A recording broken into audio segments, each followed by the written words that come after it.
Assalamualaikum warahmatullahi wabarakatuh. How are you today? I hope you are fine. Oke anak-anak, pada pembelajaran kali ini kita akan belajar tentang tema 1, subtema 2, pembelajaran 3 dan 4.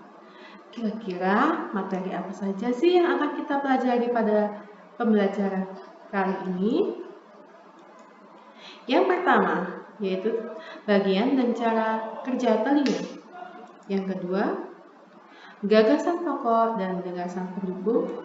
Yang ketiga, kerjasama di lingkungan sekolah. Dan yang keempat adalah kerjasama di lingkungan masyarakat.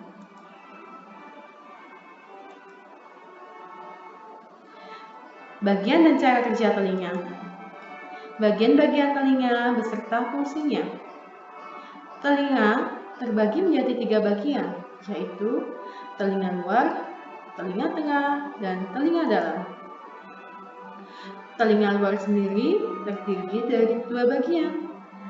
1. Daun telinga berfungsi menangkap getaran bunyi. Yang kedua, liang telinga yang berfungsi meneruskan bunyi ke telinga tengah. Telinga tengah. Telinga tengah ini terdiri dari 2 bagian. Yang pertama adalah tulang-tulang pendengaran yang berfungsi meneruskan getaran bunyi ke koklea. Yang kedua adalah gendang telinga yang berfungsi menerima getaran bunyi dari daun telinga dan meneruskannya ke tulang-tulang pendengaran. Bagian yang ketiga adalah telinga dalam. Telinga dalam ini terdiri dari 4 bagian. Yang pertama adalah saluran setengah lingkaran, berfungsi membantu keseimbangan tubuh. Yang kedua adalah saluran pendengaran, yang berfungsi meneruskan bunyi ke otak. Yang ketiga adalah koklea, berfungsi menerima dan meneruskan getaran bunyi saraf pendengaran. Dan yang keempat adalah saluran eustasius yang berfungsi menghubungkan ruang telinga tengah dan faring. Seperti ini ya anak-anak, anatomi telinga kita yang terdiri dari 3 bagian, yaitu telinga luar, telinga tengah, dan telinga dalam.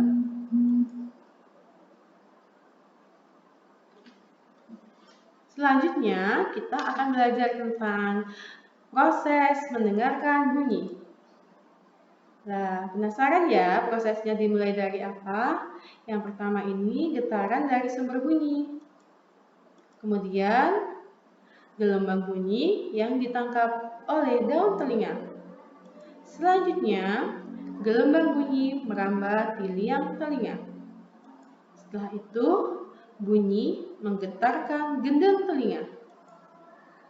Yang selanjutnya adalah getaran gendang telinga menggetarkan tulang-tulang pendengaran. Setelah itu, koklea menangkap getaran dari tulang-tulang pendengaran dan mengirimnya ke saraf pendengaran. Dan yang terakhir adalah saraf pendengaran mengirimkan rangsang bunyi ke otak. Kemudian, otak menerjemahkan bunyi yang didengar. Beginilah proses mendengarkan bunyi anak-anak yang terdiri dari 6 buah proses. Sudah paham ya bagaimana prosesnya bunyi bisa sampai di telinga kita?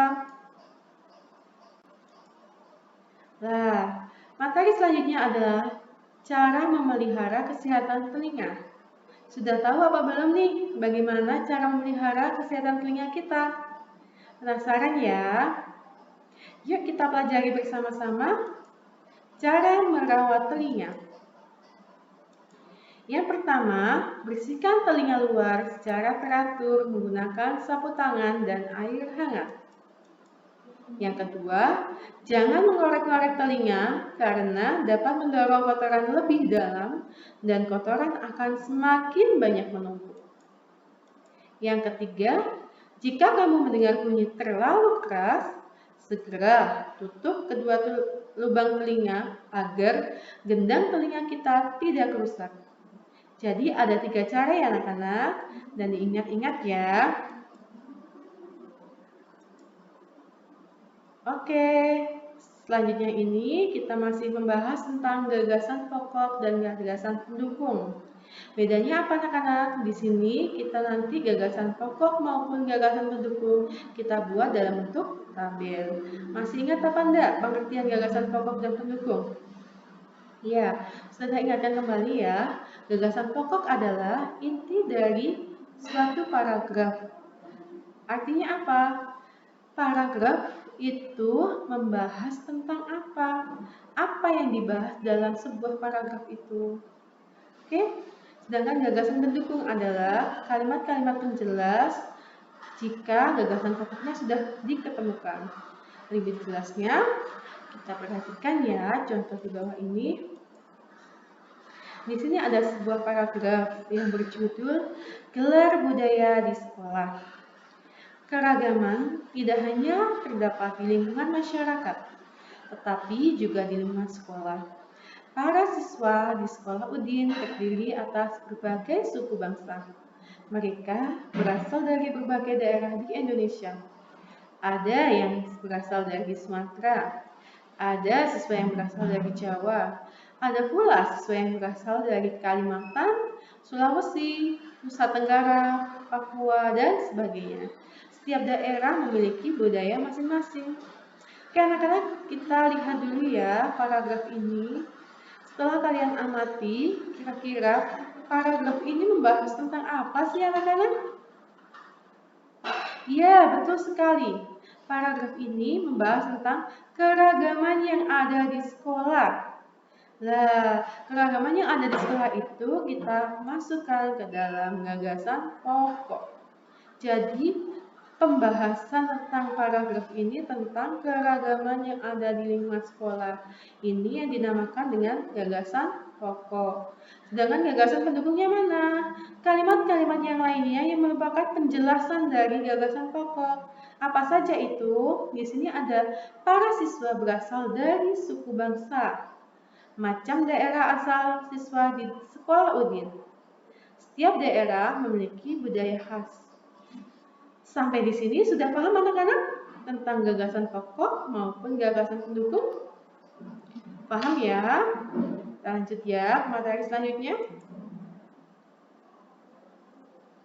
Oke, di materi ini pembahasannya yaitu tentang kerjasama yang ada di lingkungan sekolah maupun masyarakat.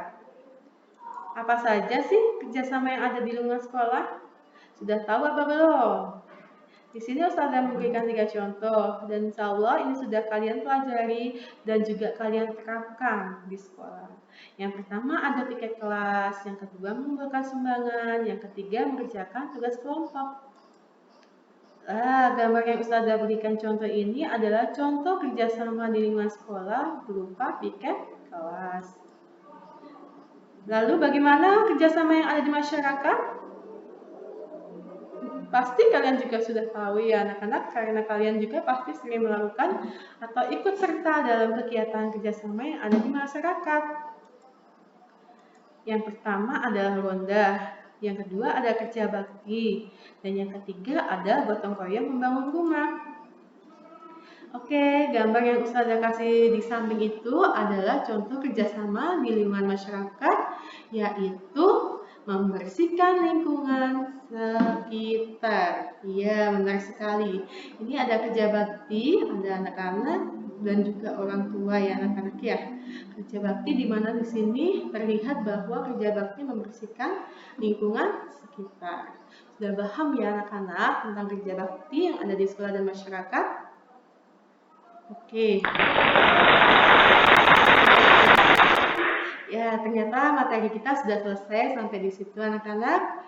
Jika dalam pembelajaran kali ini kalian masih belum memahami atau belum mengerti, bisa kalian tanyakan di wali kelas kalian masing-masing atau guru pengajar kalian masing-masing. Bisa lewat Japri maupun lewat grup kelas.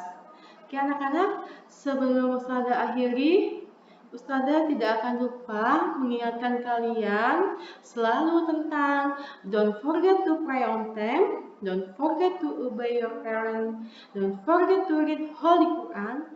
Don't forget to study hard and be careful. Sebelum kita akhiri anak-anak, mari kita baca hamdalah terlebih dahulu. Alhamdulillahirabbil alamin. Wassalamualaikum warahmatullahi wabarakatuh.